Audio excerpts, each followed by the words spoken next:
Hello friends, कैसे हैं आप लोग। आशा करते हैं कि अच्छे होंगे। तो हम आइए आज की वीडियो में देखेंगे वज्र गुणन विधि के बारे में, जो क्लास 10th एनसीईआरटी गणित से होगा।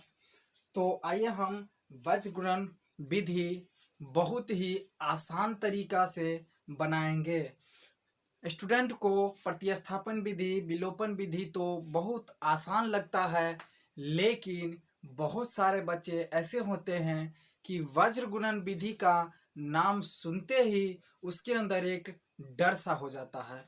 तो आइए फ्रेंड्स, अब आपको डरने की आवश्यकता नहीं है। बस आपको इस वीडियो को बिना पॉज किए हुए, बिना रोके हुए अंत तक देखना है।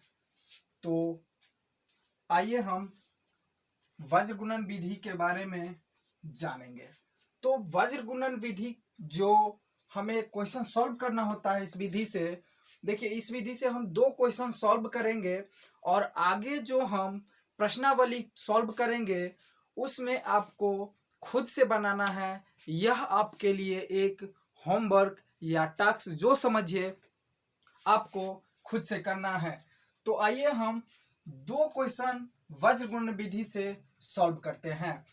तो देखिए, पहला क्वेश्चन जो हमें दिया है उसके अकॉर्डिंग काम करेंगे। तो देखिए, यहाँ पहला नंबर क्वेश्चन में है कि 8x प्लस में 5y बराबर 9 दिया है, और आगे है 3x प्लस 2y बराबर 4। विलोपन विधि और प्रतिस्थापन विधि तो हम लोग सीख चुके हैं, और वज्र गुणन विधि आज हम बहुत ही आसान तरीका से सीखेंगे। तो प्रतिस्थापन विधि और विलोपन विधि में आपको हम बताए हैं कि यहाँ से अगर देखिए, तीनों यहाँ से 1 2 3 1 2 3, इसका जो 3 पार्ट होता है, तीनों बराबर के किस साइड, देखिए तीनों बराबर के इस साइड होना चाहिए।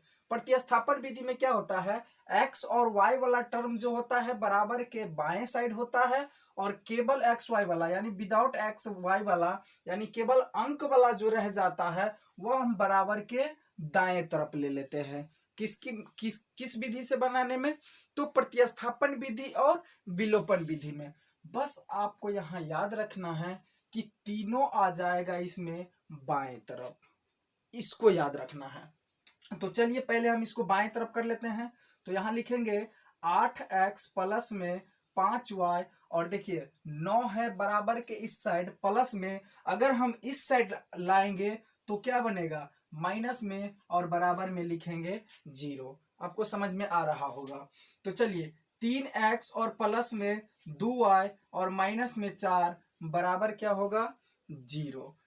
तो चलिए अब हम क्या करेंगे, यहाँ एक्स वाई वाला टर्म दिया है और यहाँ अंक वाला टर्म जो दिया है, तो हम क्या करेंगे, इसके नीचे में लिखेंगे एक्स वाई और 1 लिखेंगे। ठीक है, यहाँ देखिए एक्स वाला टर्म है, वाई वाला टर्म है, अंक वाला है। तो अंक जो होता है, जो प्राकृत संख्या कहाँ से, 1 से शुरू होता है, इसलिए हम यहाँ 1 लिखेंगे हमेशा। अब ध्यान दीजिए, इसका कुछ दूरी बनाएंगे हम। अब ध्यान दीजिए, यहाँ इसको क्या करेंगे हम, ध्यान दीजिएगा, यहाँ डिजिट आपको याद रखना है कि 23 और 12 डिजिट आपको याद रखना है कि 23 12। देखिए 23 12 इसमें जो है एक ट्रिक के हिसाब से काम करता है, तो आपको याद रखना है कि 23 12, बस 23 12। अब क्या करेंगे, इन दोनों के इस साइड भी लिख देना है। अब यहाँ जो लिखेंगे तो इस साइड भी और इस साइड भी लिख देना है। अब यहाँ लिखेंगे इस साइड भी और इस साइड भी लिख देना है। बस 4 याद रखना है कि 23 12। चलिए अब समझिए 23 12 का क्या अर्थ होता है, यहाँ समझिए। देखिए ये 1 नंबर पर, 2 नंबर पर, 3 नंबर, यहाँ क्या है, 1 नंबर पर, 2 नंबर पर, 3 नंबर पर आ रहा है। तो देखिए 2 का मतलब हुआ कि दूसरा नंबर वाला कौन है, ध्यान दीजिएगा। 2 का मतलब हुआ कि दूसरा नंबर पर कौन है। तो यहाँ देखिए प्लस में 5 और नीचे में क्या, प्लस में 2। तो 2 के नीचे में यहाँ लिखेंगे हम प्लस में 5 और प्लस में 2। अगर यहाँ माइनस रहता, अगर यहाँ दोनों माइनस रहता तो इसके पीछे भी हम माइनस लिखते। आपको समझ में आ रहा है। चलिए अब यहाँ 3 का क्या मतलब हुआ, तो देखिए 3 नंबर पर 1 2 3, तो 3 नंबर पर देखिए क्या आ रहा है, ऊपर में -9 और नीचे में क्या आ रहा है, माइनस में 4। समझ में आ रहा है बात। अब देखिए अब यहाँ लिखना है, देखिए 1 का मतलब 1 नंबर वाला, 1 नंबर में क्या आ रहा है, 8 और 3 आ रहा है। फिर यहाँ लिखेंगे 2, तो जब 2 नंबर पर क्या आ रहा है, 5 और 2 आ रहा है, तो यहाँ लिखेंगे हम 5 और यहाँ लिखेंगे 2। अब आपको समझ में आ रहा है। चलिए अब हम क्या करेंगे, फिर यहाँ लिखेंगे हम कि x y और 1। देखिए इसको हम क्या करेंगे, ध्यान दीजिए, यहां हम लिखेंगे बट्टा, यहां भी लिखेंगे बट्टा और यहां भी लिखेंगे बट्टा, बीच में दे देंगे बराबर, यहां भी दे देंगे बराबर। चलिए अब हम क्या करेंगे, इसको क्या करेंगे, x के नीचे, देखिए x के नीचे में क्या आ रहा है, ये चारों आ रहा है, यही चारों आ रहा है ना, x के नीचे में क्या आ रहा है, ये चारों आ रहा है। तो अब हम क्या करेंगे, इसको हम मल्टीप्लाई करेंगे, तो x के नीचे में आ रहा है इसलिए x के नीचे में लिखेंगे। तो यहाँ देखिए कोना कानी गुना करेंगे, वज्र गुणन विधि का मतलब ही होता है कि कोना कानी गुना करना। तो देखिए 5 से अगर 4 को हम गुना करेंगे, अगर 5 से 4 को गुना करेंगे तो यहाँ क्या बनेगा, 5 चौका 20 बनेगा। देखिए प्लस वाला माइनस वाला से गुना हुआ तो क्या हो जाएगा, माइनस हो जाएगा।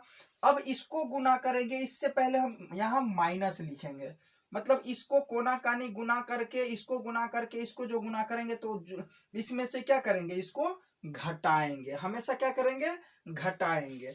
तो अब चलिए अब यहाँ ध्यान दीजिए, अब हम लिखेंगे, इसको लिख लिए 5 चौका 20 माइनस में 20 और 9 दूना कितना हो जाएगा, 18। ध्यान दीजिए यहाँ, तो यहाँ तो देखिए 9 दूना 18, माइनस में है प्लस में है, तो यहाँ तब माइनस होता, तब माइनस तो पहले से ऑलरेडी है और माइनस फिर आ रहा है, तो क्या हो जाएगा, माइनस प्लस, माइनस माइनस क्या हो जाएगा, प्लस हो जाएगा। अब चलिए अब हमें क्या करना है, y के नीचे में लिखना है, तो y के नीचे में लिखना है, तो y में कौन कौन आ रहा है, 4 गो, बस यही 4 आ रहा है, y के नीचे में क्या है, यही 4 है, तो इस चारों को करेंगे हम गुना। तो जैसे इसमें हम क्या किए, पहले ऐसे गुना किए, तो इसमें भी क्या करेंगे, पहले ऐसे गुना कर लेंगे। बात समझ में आ रहा है। तो यहाँ ध्यान दीजिए, तो 9 तिया कितना हो जाएगा, 27 हो जाएगा, और माइनस वाला है और प्लस वाला है, तब माइनस में लिखेंगे। बात समझ में आ रहा होगा। अब क्या करेंगे, माइनस यहाँ लिख दिया, अब घटाएंगे। चलिए, और 8 चौक कितना हो जाएगा, 32, तो यहाँ लिखेंगे हम 32, और प्लस वाला माइनस वाला तो माइनस में होगा, लेकिन माइनस तो पहले से है, तो यहाँ क्या कर देंगे, हम प्लस कर देंगे। समझ में आ रहा होगा। अब देखिए 1 के नीचे में 4 गो कौन सा आ रहा है, ये आ रहा है, तो अब इसको हम गुना करेंगे। तो ध्यान दीजिए, 8 से 2 को गुना करेंगे तो 8 दूना कितना हो जाएगा, 16, और 3 से 5 को गुना करेंगे तब माइनस में कितना हो जाएगा, 15 हो जाएगा। आपको समझ में आ रहा है बात। चलिए अब हम इसको सॉल्व जैसे ही करेंगे, आसानी से आपका आंसर आ जाएगा। तो अब ध्यान दीजिए, देखिए यहां लिखेंगे हम कि x बट्टा, ध्यान दीजिए, देखिए 20 है, माइनस में 18 है, प्लस में घटाएंगे तो माइनस में 2 आएगा। अब बराबर है तो बराबर। अब देखिए y बट्टा लिखेंगे हम यहाँ, तो y के बट्टा में देखिए क्या करेंगे हम, 32 में से 27 को घटाएंगे तो यहाँ क्या हो जाएगा, 5 हो जाएगा प्लस में। अब यहाँ लिखेंगे बराबर में, क्या लिखेंगे, 1 बट्टा, अब देखिए 16 में से 15 को घटाएंगे तो क्या बनेगा, 1 बनेगा। अब हम क्या करेंगे, हमें एक्स वाई का वैल्यू निकालना होता है। जिस तरह से विलोपन विधि में, प्रतिस्थापन विधि में एक्स वाई का वैल्यू निकालना होता है, सेम उसी प्रकार से वज्र गुणन विधि में भी हमें, वज्र गुणन विधि में भी हमें एक्स और वाई का वैल्यू निकालना होता है। तो अब ध्यान दीजिए, देखिए ये तीनों एक दूसरे के क्या है, बराबर है, इक्वल है। तो हम क्या करेंगे, एक्स का और वाई का मान निकालेंगे। तो हम क्या करेंगे, यहाँ तो अंक वाला है, तो एक बार x वाला के साथ इसको लेंगे और एक बार y वाला के साथ इसको लेंगे। अर्थात यहां समझिए, यहां लिखना है कि x बट्टा माइनस में 2 और बराबर में 1 बट्टा 1, और इधर लिखेंगे y बट्टा 5 और बराबर में लिखेंगे 1 बट्टा 1। अब देखिए x से अब तिरछा गुना कर देंगे, तो x से अगर 1 को गुना करेंगे तो x होगा, और देखिए -2 को 1 से गुना करेंगे तो -2 होगा। अब देखिए y से अगर इसको गुना करेंगे तो क्या बनेगा, y बनेगा, और बराबर में 5 से अगर 1 को गुना करेंगे तो कितना बनेगा, 5 बनेगा। तो आगे आपका x का मान आ गया कितना, -2, और y का मान कितना आ गया, 5 आ गया। तो यहाँ हम लिखेंगे अतः x बराबर -2 और y बराबर 5 आपका आंसर हो गया। चलिए, तो हम इस तरह से क्वेश्चन को सॉल्व कर सकते हैं। चलिए, अब हम चलते हैं क्वेश्चन नंबर 2 पर। यह क्वेश्चन जो है आपके बुक से ही लिया गया है, लेकिन एक्सरसाइज में से हम अभी नहीं बता रहे हैं, एग्जाम्पल हम ले लिए हैं कोई, और वज्र गुणन विधि से हम आपको सिखाना चाहते हैं।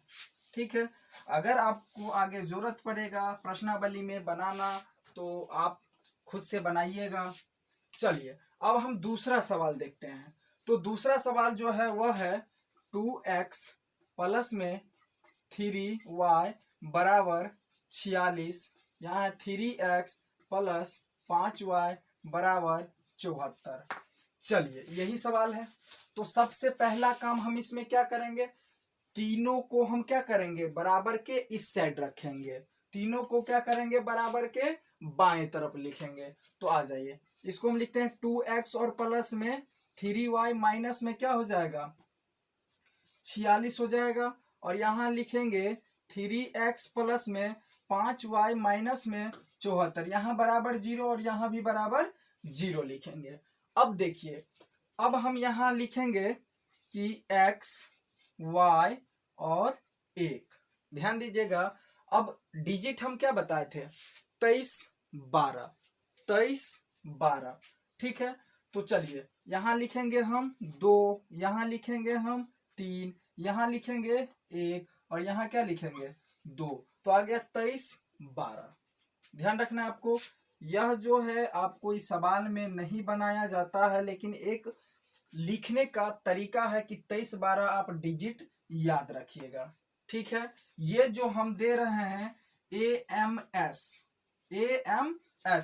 AMS का मतलब है कि अपने मन से, यहाँ हम अपने मन से इसको बता रहे हैं। ठीक है, चलिए, तो अब हम क्या करेंगे, 2 का क्या मतलब हो रहा है कि दूसरा नंबर वाला, तो 1 2 दूसरा नंबर वाला यही दोनों आ रहा है। तो यहाँ लिखेंगे हम कि 3 और यहाँ लिखेंगे 5। चलिए, अब 3 का मतलब है तीसरा नंबर वाला, तो तीसरा नंबर में क्या आ रहा है, माइनस में 46 और माइनस में 74, तो माइनस में 46 और माइनस में 74। अब आ जाइए 1 का क्या मतलब हुआ, 1 नंबर वाला, तो यहाँ से लिखेंगे हम फिर 2 और 3। आ जाइए, 2 का मतलब हुआ दूसरा नंबर वाला, तो फिर यहाँ से 2 और 5 आ जाएगा। अब हमको क्या करना है, देखिए, कोना कानी करना है गुना, इस कोना कानी करना है गुना, और तब दोनों को क्या करेंगे, दो एक बड़े वाले में से छोटे वाले को क्या करेंगे, इसमें से इसको क्या करेंगे, हम घटा देंगे। तो चलिए, अब हम यहाँ लिखेंगे x के नीचे में, y के नीचे में और 1 के नीचे में, और दोनों के बीच क्या हो जाएगा, बराबर हो जाएगा। चलिए, तो यहाँ हम क्या करेंगे, 74 से 3 को गुना करेंगे, तो 4 तिया कितना हो जाएगा 12, और 7 तिया 21, और हासिल 1 तो हो जाएगा 22। माइनस वाला प्लस वाला से गुना हुआ तो माइनस में हो जाएगा। अब यहाँ घटाना है तो घटा का चिन्ह देंगे। अब चलिए, 5 छक कितना हो जाएगा 30, 5 छक 30, और 5 चौका 20, और 3 23 हो जाएगा। तो 23 लिख दिए। अब ध्यान दीजिए, माइनस और प्लस, तो माइनस और पहले से माइनस है तो यहाँ क्या हो जाएगा, प्लस हो जाएगा। समझ में आ रहा होगा। चलिए, अब y के नीचे में हम लिखेंगे, तो y के नीचे में 4 गो अंक कौन आ रहा है, यही चारों आ रहा है।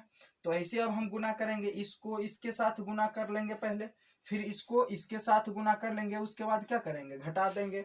तो चलिए, अब 46 को गुना करेंगे तो कितना बनेगा, यहाँ 6 त्रिक 18, और फिर 4 तिया 12, और 1 13। प्लस माइनस वाला गुना, देखिए माइनस वाला प्लस वाला गुना हो रहा है तो माइनस में हो जाएगा, और घटाएंगे। अब देखिए, 4 दूनी कितना हो जाएगा 8, और 7 दूनी 14 का पूरा 14 रहेगा। माइनस प्लस, तो माइनस में तो यहाँ पहले से है तो क्या करेंगे, प्लस कर देंगे। अब एक के नीचे में लिखना है तो एक के नीचे में 4 गो अंक कौन आ रहा है, यही आ रहा है। तो इसको इससे गुणना और इसको इससे गुणना और उसके बाद क्या करेंगे, घटाएंगे। तो चलिए 5 दूना कितना हो जाएगा, 10 हो जाएगा और 3 तिया कितना हो जाएगा, माइनस में 9 लिखेंगे। चलिए ये जो माइनस लिख रहे हैं, एक जो घटाना है हमें उसके स्तर से लिख रहे हैं। चलिए अब हम क्या करेंगे, इसके बाद यहां बना लेते हैं। तो ध्यान दीजिए, देखिए x के नीचे में लिखेंगे हम x बट्टा, यहाँ क्या लिखेंगे, 230 में से 222 घटेगा तो कितना बचेगा, प्लस में 8 बचेगा, तो यहाँ लिखेंगे 8 बराबर में। और y बट के बट्टा में लिखेंगे तो देखिए 148 में से 138 घटेगा तो कितना बचेगा, 10 बचेगा, तो यहाँ लिखेंगे 10 और बराबर में। अब यहाँ 1/1 बचेगा तो यहाँ लिख देंगे हम 1/1। अब ध्यान दीजिए, अब क्या करेंगे, x/8 इसको लिखेंगे एक बार x के साथ और इसको लिखेंगे एक बार y के साथ, तो बराबर में लिखेंगे 1/1 और फिर अलग कर देंगे y/10 और बराबर में लिखेंगे 1/1। तिरछा गुना करेंगे तो यहाँ से x बराबर 8 आ जाएगा और यहाँ से y बराबर 10 आ जाएगा। तो इस तरह से आपका लिख देंगे कि अतः x बराबर 8 और y बराबर 10 आपका फाइनल आंसर है। तो इस तरह से हम वज्र गुणन विधि को सॉल्व कर सकते हैं। इस टाइप का अगर कोई भी क्वेश्चन आपको दे दिया जाए वज्र गुणन विधि से कहे तो घबराना नहीं है और आराम से इस आसान विधि से आपको बना देना है। चलिए अब हम आगे की क्वेश्चन को जो देखेंगे अगले वीडियो में देखेंगे, जो प्रश्नावली 3.5 की क्वेश्चन को हम सॉल्व करेंगे और उसमें वज्र गुणन विधि वाला बात जो आएगा तो आपको खुद से बनाना है।